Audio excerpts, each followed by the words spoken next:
Bienvenidas y bienvenidos a una nueva entrevista presidencial. El día de hoy estamos con Janet Jara, quien es administradora pública y abogada, ex ministra del Trabajo, también ex dirigente sindical, ex dirigente estudiantil y hoy candidata presidencial por el Partido Comunista, Acción Humanista e Izquierda Cristiana. Muchas gracias, Janet, por estar el día de hoy con nosotros. Muchas gracias por la invitación. Con gusto estoy acá. Quisiera partir preguntándole cuál es el proyecto de su candidatura en esta primaria. Bueno, esta primaria es entre los candidatos de la izquierda chilena y a mí me parece que en nuestra candidatura se representa, ¿cierto?, una historia de la izquierda de nuestro país que ha avanzado siempre en derechos sociales, derechos laborales, que ha dado grandes luchas para poder cambiar la realidad social de nuestro país, pero también un presente con logros importantes en el gobierno del presidente Boric y una perspectiva de futuro, en el sentido de que pensar en que Chile tiene que solucionar sus dolores más profundos como la desigualdad social, la inequidad territorial, la inseguridad que viven los vecinos y las vecinas, es algo de lo que tenemos la claridad que hay que abordar y no eludir. Uno de los temas que ha marcado este gobierno ha sido la discusión sobre el sistema político. Sí. Y actualmente se está discutiendo en el Congreso una reforma al sistema político y de hecho a usted como ministra del Trabajo también uno de los temas que le tocó enfrentar fue la correlación de fuerzas dentro del Congreso. ¿Cómo ustedes ven la reforma al sistema político? ¿Cuáles serían los ajustes que, si dependiera de usted, realizaría como presidenta de la República? Mire, lo primero que quisiera señalar al respecto es que para hacer cambios se requiere tener el gobierno, el Poder Ejecutivo y también el Parlamento. Dicho aquello, quiero abordar el tema del sistema político. Tenemos una gran dispersión. Nosotros pasamos de un modelo que se transó, ¿cierto?, en la salida de la dictadura, que se denominaba el binominal, que excluía a quienes no estaban dentro de los dos grandes bloques y que tendía además a igualarlo. Pasamos a un sistema proporcional en el gobierno de la presidenta Bachelet, pero de alguna forma se ha ido produciendo una importante dispersión de opiniones en el Parlamento muy centradas en liderazgos individuales. Y creo que eso hay que de alguna forma tratar de solucionarlo porque se hace muy difícil construir acuerdos, por cierto sin renunciar a los principios, pero construir acuerdos que nos permitan avanzar y dar paso concreto en los cambios. Creo además que es importante levantar el veto que ha habido sobre dirigentes gremiales y sindicales para poder ser candidatos. No tiene ninguna explicación y creo que asegurar la participación de las mujeres en política es uno de los tres ejes que yo impulsaría. Entonces, la posibilidad de construir alianzas políticas que nos permitan tener interlocutores que representen a ciertos sectores y no solo a sí mismos. En segundo lugar, levantar el veto a dirigentes gremiales y sindicales también para poder ser dirigentes políticos, como en todos los demás personas. Y en tercer lugar, asegurar la participación de las mujeres en política, que nos hace mucha falta. Y ahí respecto a paridad de entrada o paridad de salida. Ambas creo que es necesario porque lo que nos ha demostrado la historia reciente en nuestro país es que la paridad de entrada sirve, pero en realidad en la salida igual terminan siendo elegidas muy pocas mujeres. Claro. Por ejemplo, se nombran mujeres candidatas para asegurar la paridad de entrada, pero en distritos que son poco elegibles o con pocos recursos asociados. Respecto a la política exterior, que es una de las grandes atribuciones que tiene el presidente de la República. Sí. ¿Cuál es su posición respecto a los BRICS?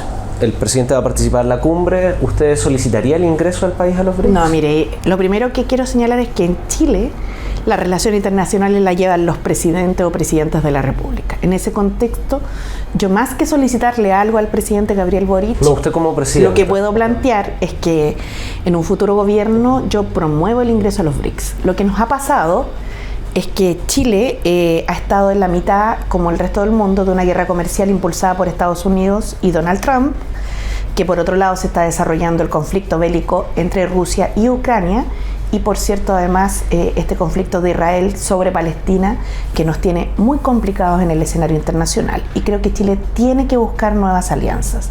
Y ahí está China, Brasil e India en los BRICS, que son potencias muy importantes y claves para nuestro desarrollo. Así que yo lo impulsaría sin lugar a dudas.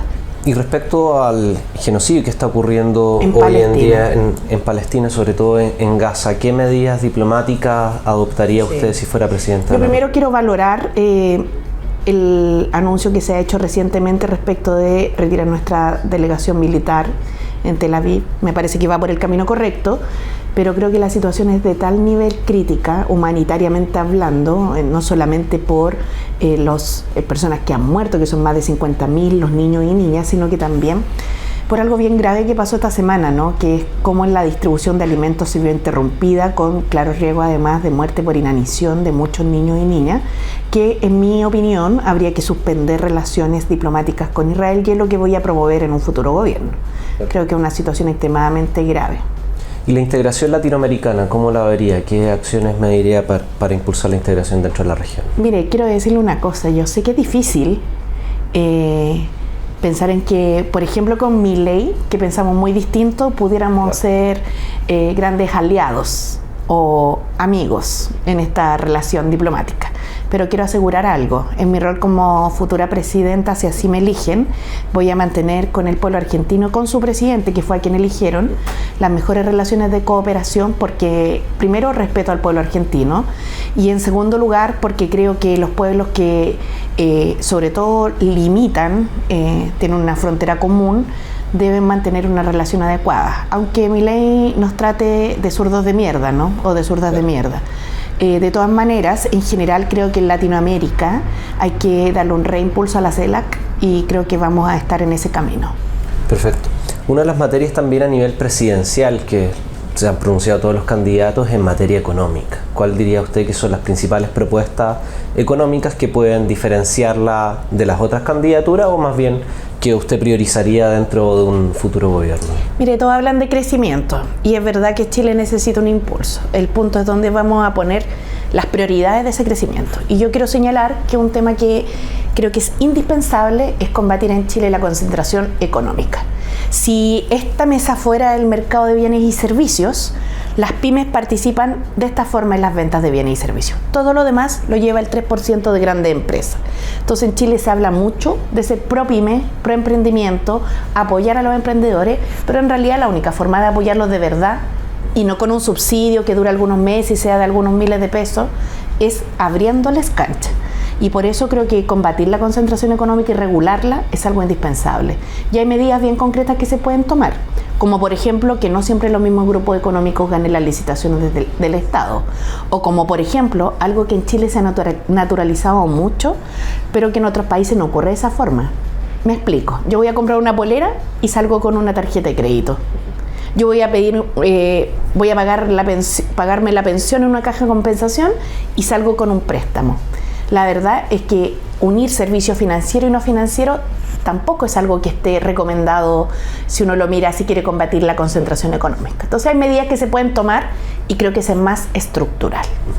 Y uno de los elementos que le tocó vivir durante su periodo como ministra del Trabajo fue el aumento del salario mínimo. Sí. Y vemos que ahora al menos dirigentes de la CUT han planteado al 2030 un salario de en torno al $1.000.000, que para superar la línea de la pobreza. ¿Usted está de acuerdo con estas medidas? Yo creo que la principal medida que podemos tomar, más allá de la cifra, que comparto algunas de las propuestas que se han hecho y me voy a detener en eso, es que hay que cambiar de la propuesta del salario mínimo legal para pagar al salario para vivir, y eso es lo que se denomina salario vital.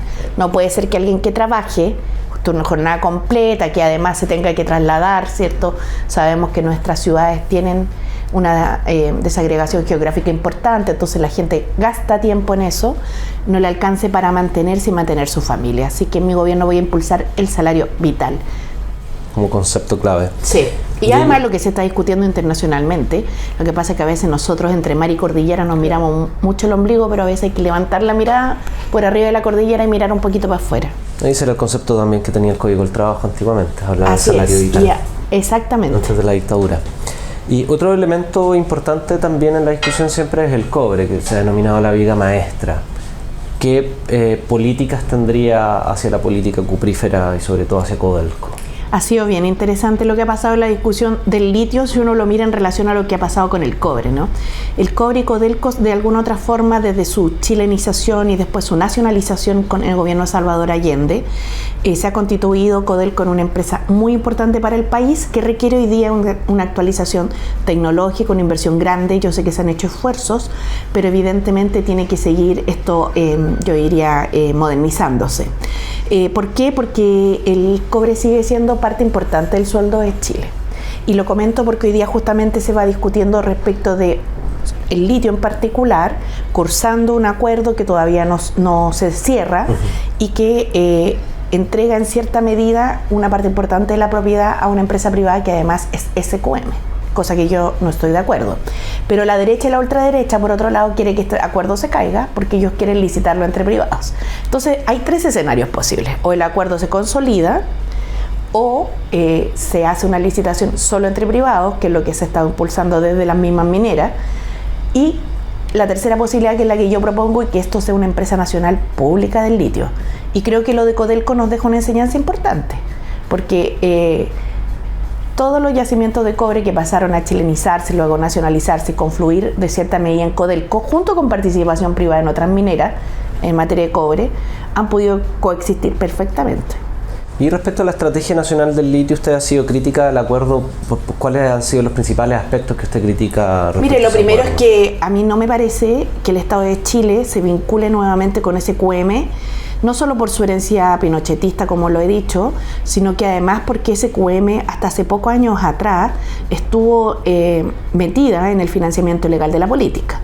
Yo sé que han hecho una campaña comunicacional importante con eso de me lo contó un pajarito y toda esa propaganda que han hecho. Auspician programas de política en medios de comunicación, en radio y en otros espacios, pero a nadie se le puede olvidar que hasta hace pocos años atrás pagaban ilegalmente la política. Más allá de lo que hizo el fiscal Guerra. Como militantes. Claro.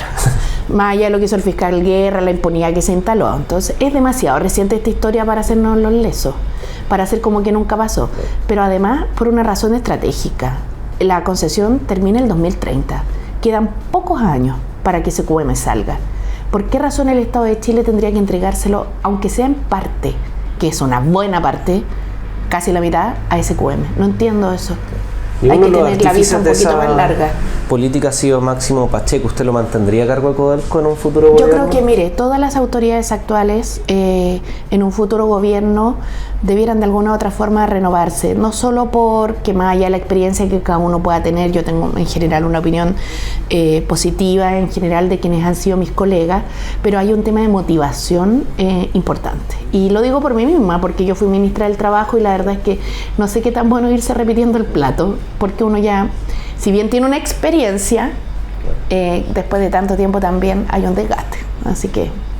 Y en materia ya entrando en derechos sociales, que es uno de los aspectos más relevantes que de alguna forma a veces quedan desplazados del debate público con las nuevas claves. Es verdad, ¿eh? Pero ¿cómo ve políticas de derecho a la educación?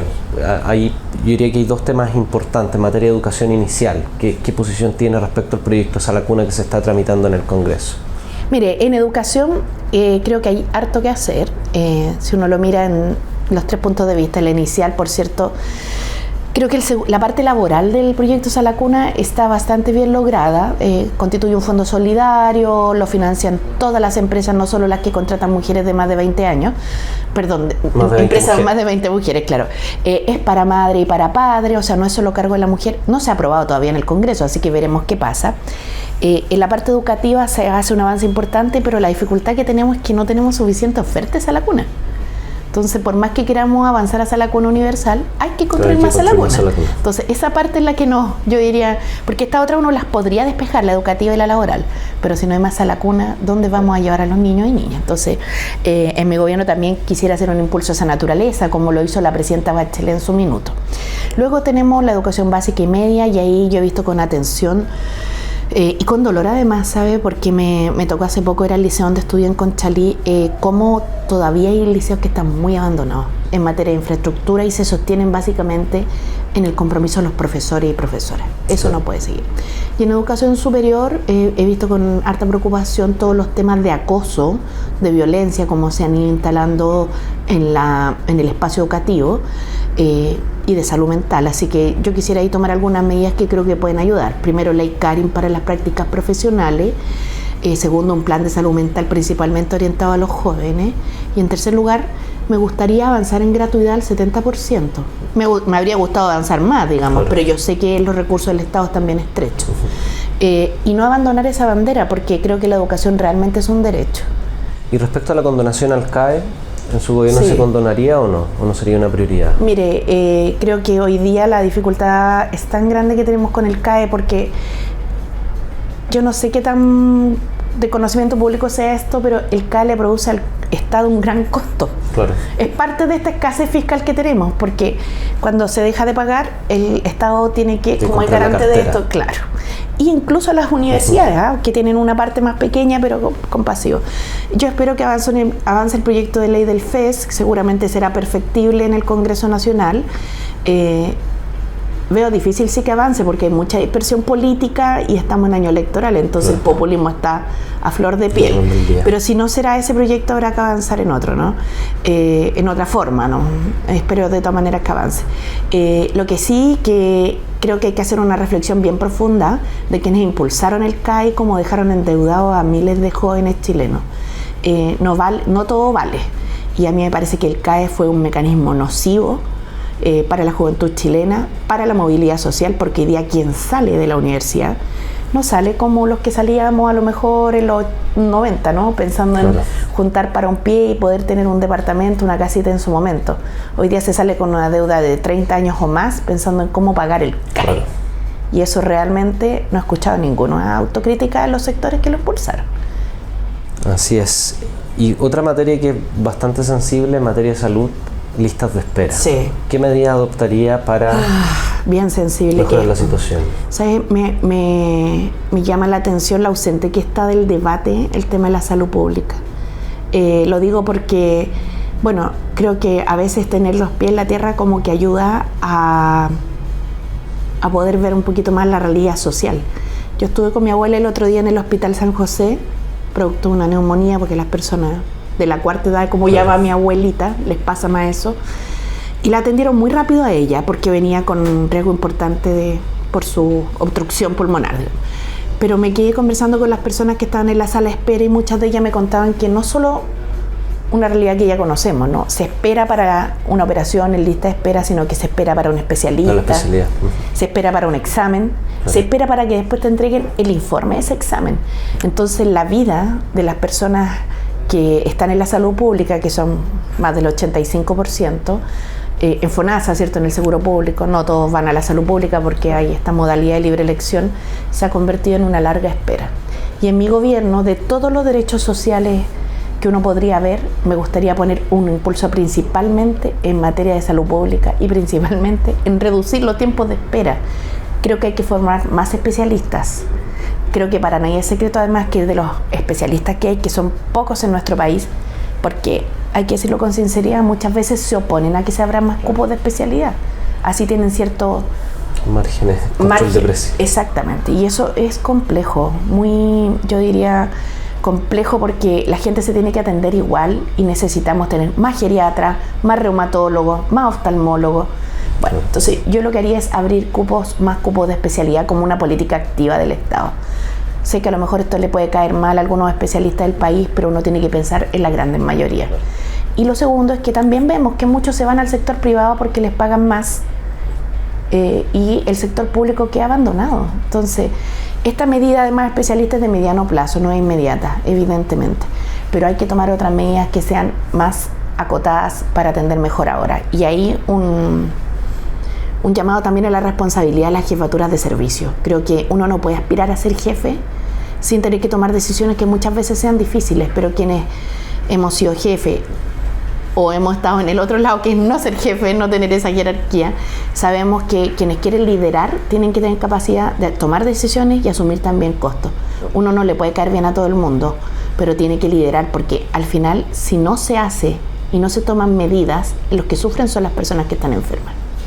Y otro de los grandes debates en la presidencial ha sido la materia de seguridad, sí, donde hay más bien un efecto punitivo al respecto. ¿Cuál es la visión de su candidatura en materia de seguridad? Creo que hay que avanzar en los dos ámbitos, en lo preventivo y en la parte de las policías, porque una sin otra no va a funcionar. En lo preventivo, si alguien cree que en Chile los niños están exentos de riesgo, están muy equivocados. Estamos todos preocupados, ¿cierto? Pero más que preocuparse hay que ocuparse. Y esto requiere una prevención que sea más, yo diría, menos focalizada, más universal y más realista, de acuerdo a los riesgos actuales que hoy día vive la juventud. Se habla harto de barrios violentados, y yo creo que lo que hay en Chile, o sea, más que barrios violentos, perdón, hay barrios violentados, donde ha llegado, ¿cierto?, la droga, la delincuencia, y eso pone en riesgo a la juventud y a los niños. Yo espero que en materia preventiva nosotros podamos avanzar con estos programas que hoy día están hiperfocalizados, como el programa Lazos, pero además promoviendo el deporte, la cultura, de una manera mucho más activa de lo que se ha hecho hasta ahora. Por eso, por ejemplo, los clubes de barrio rural o de fútbol que se hacen en las poblaciones, en mi gobierno van a ser prioridad. Y lo digo con esa certeza porque esa es una inversión real para la defensa de las personas en términos de evitar que muchos jóvenes de hoy día se conviertan en soldados del narco. Y en la parte policial creo que hay que meterle inteligencia a las policías, inteligencia policial, extender la carrera que hoy día hay hasta cierto año. Los carabineros que ingresan a las instituciones salen a los 20 años, algunos hoy día salen a los 25 años, pero eso se van a demorar en jubilar porque son de los últimos años.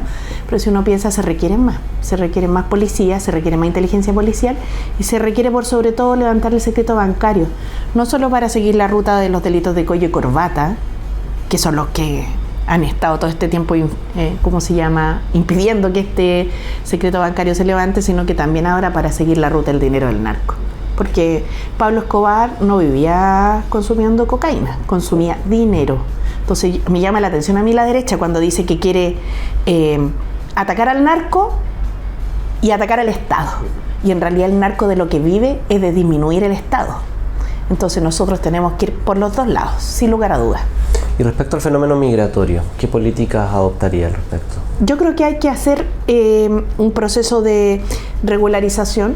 No es posible que nosotros cerremos los ojos ante una realidad que no le sirve a nadie. Yo sé que la derecha y la ultraderecha levantan discursos de los vamos a echar a todos, los vamos a expulsar a todos, vamos a reconducir no sé cuántas miles de personas, pero a la vez les piden el voto. Claro. Entonces hay como un doble estándar ahí importante.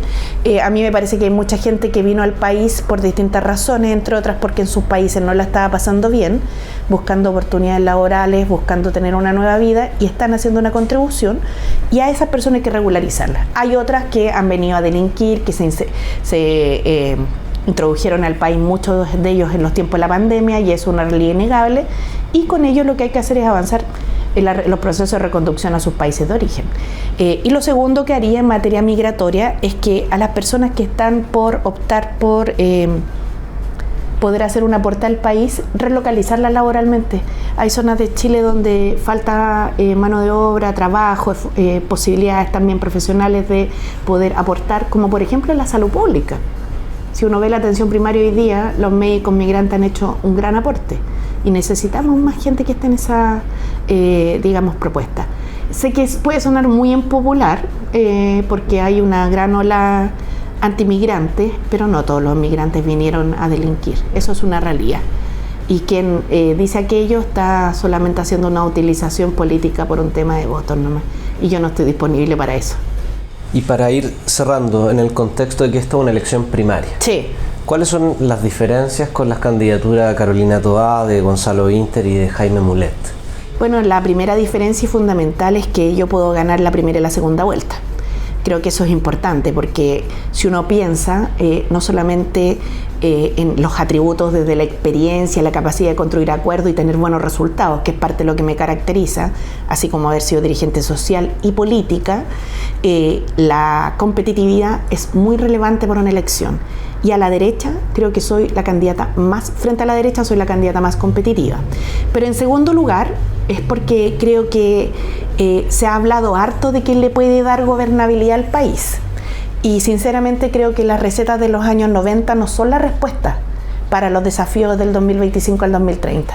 Por el contrario, creo que pensar que se puede trasladar lo que pasó en la década del 90 como respuesta a lo que hoy día Chile necesita, se comete un error importante. Chile no solamente necesita crecer, sino que ese crecimiento llegue a la mesa de todos los chilenos y chilenas.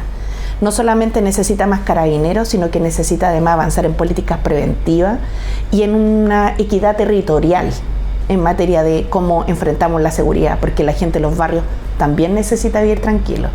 Chile necesita no solamente tener una ley de pesca centrada en las 7 familias, sino que el mar, que es un tesoro de Chile, le llegue a todos, a los pescadores artesanales y a la pesca industrial, pero sobre todo también que las familias puedan consumir pescado y no todo se exporte para harina de pescado. Entonces podría seguir. Lo que quiero decir es que las soluciones no se trasladan inmediatamente de los 90 hasta ahora, que la experiencia es una buena virtud en mi caso, y que creo que haber construido acuerdos, pero con resultados concretos, porque aquí no hubo solamente voluntad de hacer temas, de trabajar, sino que además hubo resultados. Pueden hacer que nosotros seamos la candidatura no solo más competitiva para enfrentarnos a la derecha, sino que además que le entrega mayor gobernabilidad al país. Muchas gracias. Muchas gracias. Bueno, estuvimos recién con Janet Jara, quien es candidata por el Partido Comunista, Acción Humanista y la Izquierda Cristiana. Así que nos vemos hasta una próxima entrevista presidencial.